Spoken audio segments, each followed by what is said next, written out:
मुंडकोपनिषद द्वासुपर्ण सयुजा सखाया समानं वृक्षं परिषस्व जाते तयोरन्यः पिप्पलं स्वादवत्ति अनश्नन् अन्यः अभिजाकशीति. On the same tree there sit these two birds. They are sitting. One of them is not doing anything. It's simply a witness to everything. It watches over everything. But the other bird is busy eating the bitter and sweet fruits that grow on that tree. It hops from branch to branch to taste the fruit in the hope that the next fruit would be sweeter. At times it gets lucky, gets a sweet fruit, becomes happy, and another time it tastes a bitter fruit and gets disappointed. And this goes on and on till the lower bird, the one who is busy with the enjoying of the fruits, looks up and sees the other bird, the higher one. It looks the same as me. It has the same feathers, same shape, size, colors. But what is it that makes it so peaceful? It does not eat the fruits of this tree, but simply remains at peace by just being the witness. And then this lower bird, out of curiosity or out of a new desire to get rid of these bitter and sweet experiences and become established in peace, raises itself branch by branch till it ultimately reaches the upper bird and realizes that there are no two birds at all. It was always one bird only. That bird, when it was busy tasting the fruits, was experiencing the joys and sorrows, happiness and disappointments. But when it decides not to eat the fruits and rather be a witness, the same bird becomes peaceful. It's established in that highest peace.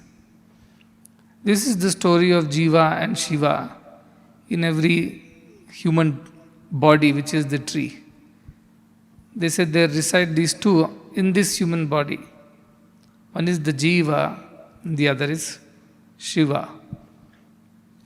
Jiva is the one which goes on experiencing the pleasures and pains of life. It develops desire to taste and experience things of this world. And at times it's happy when things are pleasurable and then becomes disappointed when things are painful. And this goes on and on and on, year after year, birth after birth, death after death. But someday when such a bird comes in the presence of a higher bird, such a Jiva comes in the presence of somebody who has transcended this Jiva Bhava, it gets inspired. It asks, can I also become like that, which is the one who is so peaceful? And then it starts making efforts to know how to become like that. And when it makes efforts, gives up this doership and enjoyership in the world, it attains that Shiva Bhava.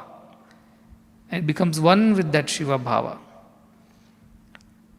Shivaratri is about transcending this Jiva Bhava and establishing oneself in that Shiva Bhava. Shiva means auspiciousness, holiness, goodness. Sham karoti iti Shankara. The one who does good to everyone, the one who is always good, is Shankara. Shiva is auspiciousness because only when we realize that we are beyond the body and the mind, that is when we experience that purity, and that is auspicious. That experience of divinity within is auspicious. The day that happens, that is an auspicious day. Or the night that happens, that is the auspicious night in our lives. Maha Shivaratri is one such night, where transcending this Jiva Bhava is easier than on the other nights. Because the night itself is in such a way when thousands and thousands of people meditate on this idea of Shiva. The vibrations of this planet, the whole universe rises. And so it becomes even more easier. Children who do bicycle, they have a bicycle, they go about.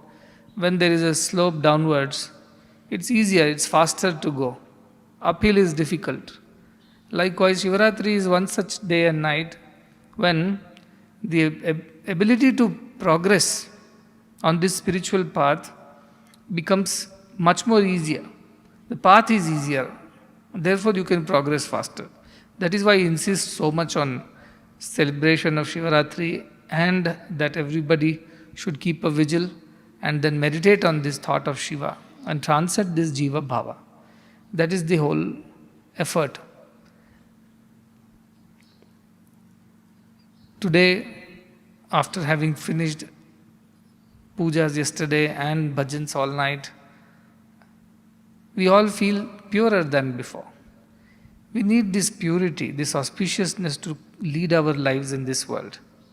Otherwise, this world keeps throwing us from one extreme to the other, based on the experience of the senses and the mind. And then our emotions swing and we lose peace, we lose auspiciousness.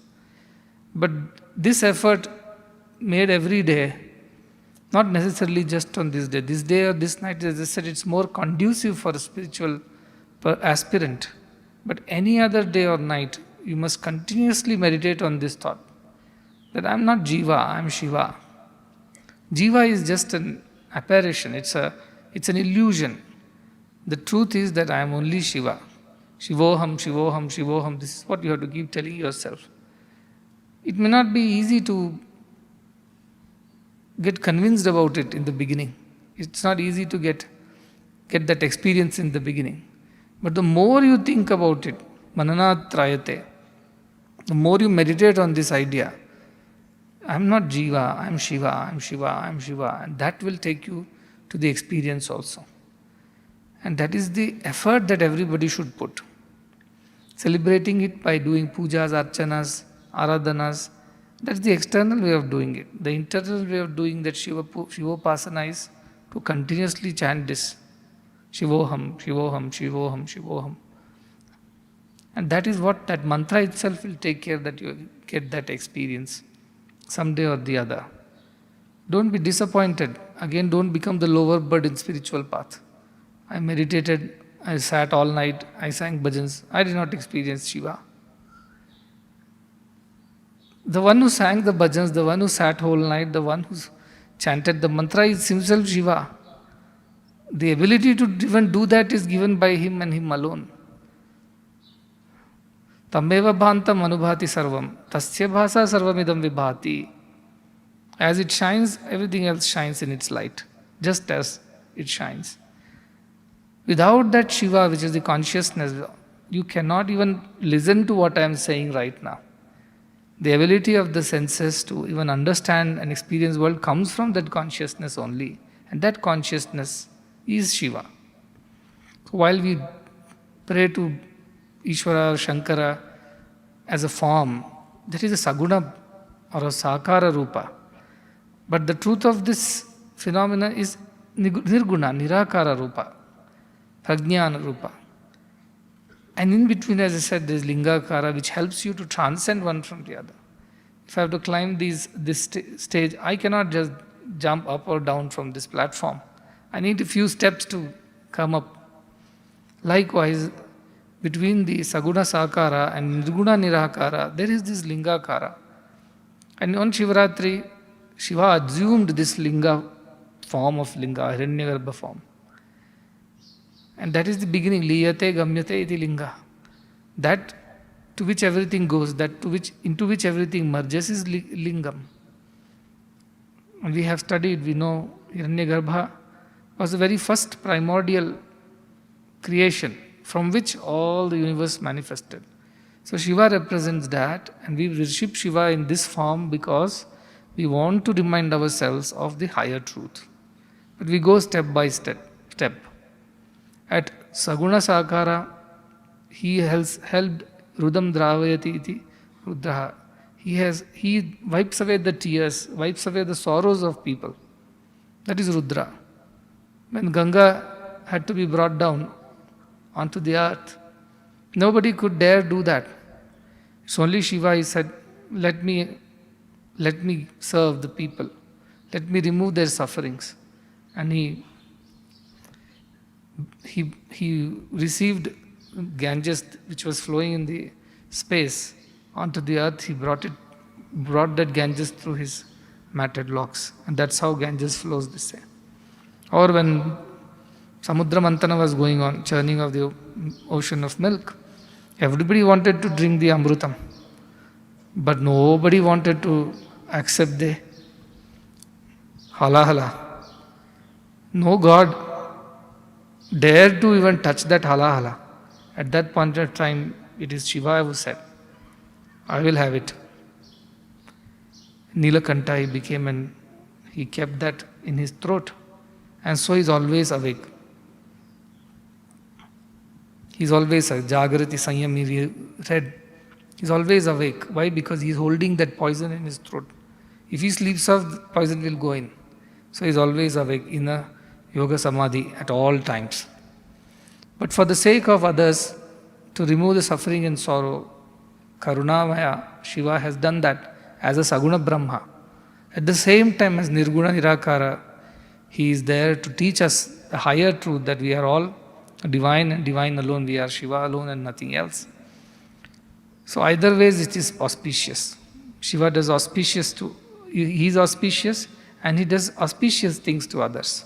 Even at the cost of his own suffering, even at the cost of his own difficulties, even at the cost of drinking poison, he is here to save the rest of the world. So in all ways we can derive inspiration from Lord Shiva. And this is a Shiva Kshetra. Here Shiva has been worshipped for thousands of years.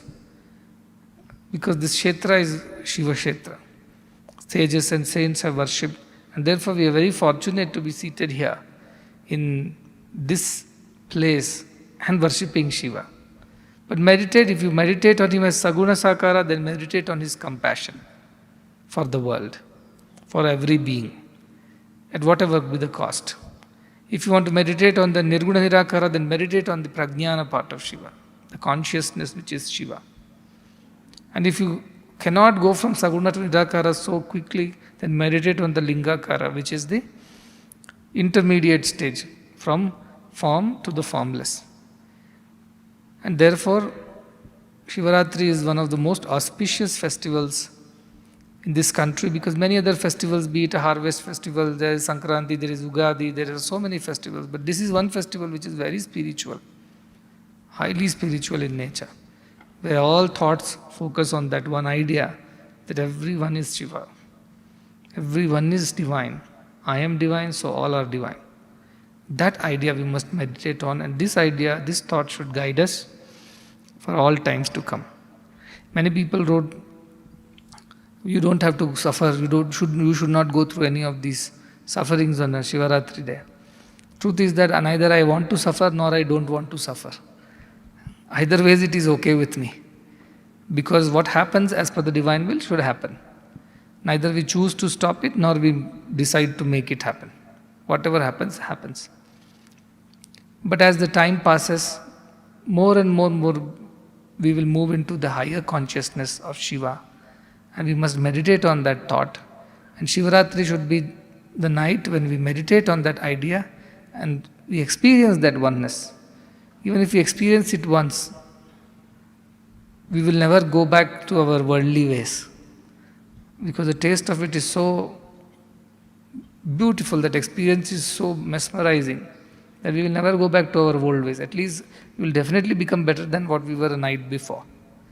So all of you should experience that Shiva Bhava, transcend the Jiva Bhava, and your presence, your very existence should become auspicious, not just to yourself, but to all the people around you and the whole world. Let that be the blessing that we all should receive on Shivaratri. Again praying to Lord Shiva to bless everyone, because he is Sulabha Prasanna. He quickly grants boons.